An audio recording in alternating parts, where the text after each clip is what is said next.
পাশে লোকে কিছু বলবেই, ওটাতে কান দিয়ে আমার সুন্দর জীবনটাকে আমি নষ্ট করতে চাই না।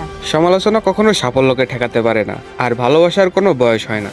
কথাটি আবারও প্রমাণিত হয়ে গেল সম্প্রতি ৬৬ বছরের নানা ২২ বছরের নাতনিকে বিয়ে করায়।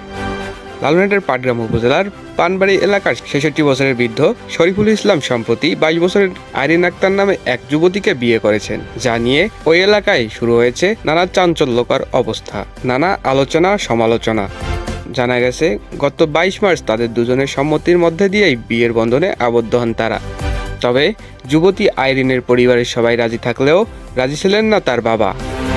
এ বিষয়ে আইরিন জানান, আমি বলছিলাম যে আমি তো এরকম পর্দা প্রশিক্ষণ করি, কোনো পিকচার যেন বাইরে না যায়।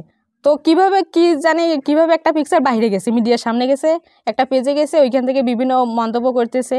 তো কে কি মন্তব্য করতেছে আমি ওটা বলতে চাচ্ছি না, সেটা যার যে মেটার সেটা করুক। পাশে লোকে কিছু বলবেই, ওটাতে কান দিয়ে আমার সুন্দর জীবনটাকে আমি নষ্ট করতে চাই না।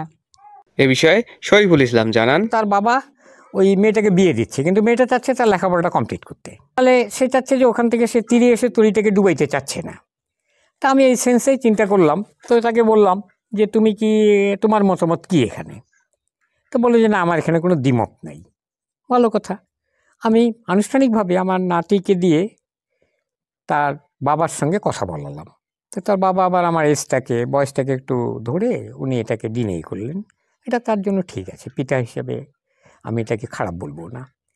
এরপর দেখি যে তার বড় ভাই, তার দুজন ফুপা, এরা আবার আমার কাছে চলে গেল, গিয়ে বললো যে বাবাজি, আমরা একটা কথা শুনতেছি, তা আপনার অবস্থান কোথায়? তো বলছে হ্যাঁ, আমি তো একটু সিদ্ধান্ত নিয়েছি, যদি মেয়ে আমাকে আগ্রহী হয় তাহলে আমি যেহেতু বিয়ে শাদী করবই, তা করলে সমস্যা কোথায়? মেয়েটা তোকে আমি চিনি ছোটোবেলা থেকে, আমি মনে করি যে আমার একজন ভালো সঙ্গিনী হবে।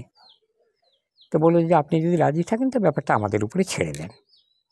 তো আমি বললাম যে তার বাবা যে আগ্রহী না। তো বললো যে ওটা আমরা দেখব।